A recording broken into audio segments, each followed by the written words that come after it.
aimed at stopping nonprofits in our state from even housing unaccompanied migrant children for the federal government is expected to cost these charities millions of dollars. Our investigative reporter Katie LaGrone continues her ongoing coverage of this hot button issue with a look at why these costs really matter. For the nonprofits who do this work, it's simply part of a mission. Provide healing, hope, and help to children and families in need. This is a calling From God. to love God and to serve our neighbors, and we live by that rule. But if lawmakers approve a new rule to deny state licenses to shelters housing unaccompanied migrant children for the federal government, as long as the feds refuse to share more details, that mission to serve all will end. We're cut in the middle the same way that the children are cut in the middle. And new documents we obtained from Florida's Department of Children and Families shows just how much those denials could cost. According to this analysis from DCF, which created the rule and would be tasked with enforcing it, if approved by lawmakers, 17 shelters, 5 foster agencies, and some 60 foster families in Florida that temporarily house migrant children for the feds will lose all the federal money it gets to care for these kids. More than $60 million total. But the rule would still require these providers do in-person welfare checks on any unaccompanied child the U.S. government sends here.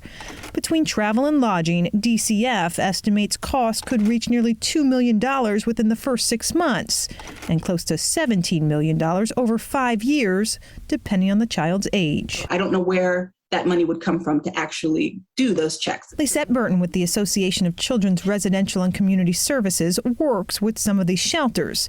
She believes these estimates are low and questions why the state would even propose a rule that shifts the burden of costs from the feds to local nonprofits or state taxpayers. These nonprofit providers would have to come up with these dollars from somewhere to do this work, or it's something that the legislature would have to agree to fund through taxpayer dollars. That doesn't make much sense because right now this is a program that is entirely funded through federal dollars. According to this analysis, last year the federal program provided care to more than 4,000 unaccompanied kids in Florida.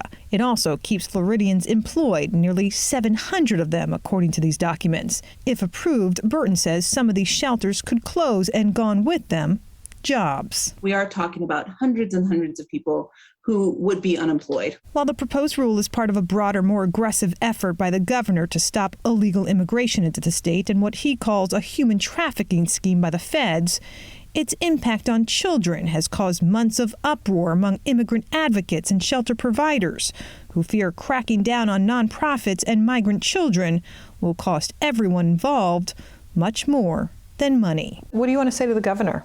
Let us live our faith and let us do our mission, carry our mission, that is to care for the children and the families.